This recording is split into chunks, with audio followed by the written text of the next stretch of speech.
Baik, Buniani sudah didakwa dengan pasal 28 ayat 2 ITE atau pasal 32 Undang-Undang ITE ayat 1 begitu. Saya minta komentar dari Bunda Neno. Bunda Neno tadi melihat ada dua dakwaan begitu. Buniani juga merasa dizolimi karena selama ini dalam pemeriksaan begitu tidak didakwakan juga dengan pasal 32 yang boleh saya sebutkan dari pasal 32 ayat 1 itu setiap orang dengan sengaja, tadi juga dibahas oleh Pak Suparji begitu. Apakah ini juga memenuhi unsur dari Buniani yang memang ketidaksengajaan beliau begitu mengunggah ke media sosial untuk mengkritik pemerintah begitu? Kalau saya lihat ya Pak Bun itu kan ya seperti kita-kita aja sebetulnya, jadi bersuara memberikan pendapatnya terhadap satu fenomena yang dia lihat kan gitu. Persoalannya yang jadi pertanyaan itu kan gini, loh kok mesti Pak Buni sih yang tanggung jawab gitu. Kan bukan Pak Buni yang bikin, kan itu diproduksi ya oleh Pemprov sendiri, kemudian diunggah juga oleh Pemprov sendiri ke akun NKRI. Lah Pak Buni melihatnya dari sana, kenapa enggak hulunya gitu, kenapa enggak awalnya, siapa yang membuat itu, kenapa jadi mesti Pak Buni? Kan kita juga kalau ibu-ibu ya kita nanyanya loh, kok gitu amat sih gitu. Ya, pertanyaan yang sederhana gitu. Baik, banyak kejanggalan begitu. Harapannya Bunda untuk kedepannya, untuk sidang-sidang selanjutnya begitu dari Gerakan Ibu Negeri, support apa yang mungkin tadi juga ada nilai jutaan rupiah yang mungkin sudah dikeluarkan, mungkin tenaga apa yang mungkin untuk mendukung Buniani ke depan? Ya, saya berharap kepada seluruh masyarakat yang masih memiliki rasa kebenaran, kita ini memang harus menjaga ya rasa kebenaran di masyarakat itu, walaupun tantangannya memang berat karena ada suara yang tidak mau mengakui rasa kebenaran itu.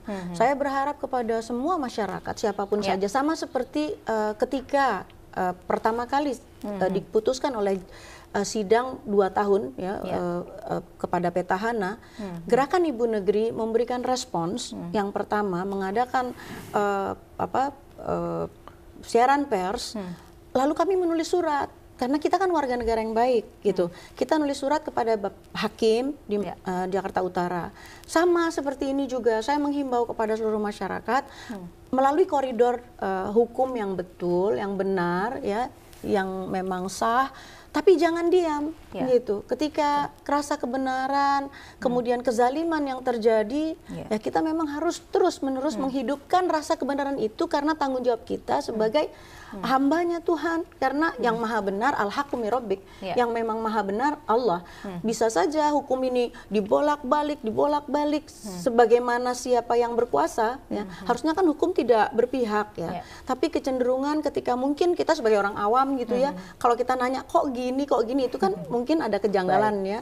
Nah, tapi kita tetaplah mengawal rasa kebenaran yang Allah anugerahkan kepada kita. Gitu. Baik, Pak Suparji, upaya-upaya hukum apa begitu yang nanti juga harusnya dilakukan oleh kuasa hukum dari Buniani setelah tadi juga Anda sebutkan ini sangat sulit sekali diungkap untuk kasus ujaran kebencian Buniani. Silakan, Pak Suparji. Pertama mestinya penasihat hukum menyampaikan eksepsi ya, bantahan-bantahan terhadap apa yang disampaikan oleh JPU tadi. Kemudian yang kedua menyiapkan alat bukti yang bisa membantah dakwaan dari jaksa penuntut umum. Dan kemudian yang ketiga tentunya harus secara cermat melakukan pembuktian itu agar kemudian Buniani itu bisa dilepaskan dari jeratan baik pasal 32 maupun pasal 28 ayat 2 itu. Tetapi bagian yang terpenting selain upaya hukum yang dilakukan oleh Buniani maupun oleh penasihat hukumnya, para masyarakat termasuk salah satunya adalah Komisi Yudisial. Kita harapkan secara intensif mengawasi persidangan ini sehingga persidangan ini betul-betul mengungkap kebenaran dan mewujudkan keadilan secara otentik dan kemudian bukan karena sebuah rekayasa. Pada sisi yang lain masyarakat juga perlu antusias merespon dan yang terutama media massa mengawal terus sehingga kemudian pada akhirnya kita mencita-citakan tegaknya hukum di negeri kesatuan Republik Indonesia ini. Baik, Pak Suparji Ahmad, pakar hukum pidana, dan Bunda Neno Warisman, terima kasih dari Gerakan Ibu Negeri sudah bergabung bersama kami dalam Anyas TV.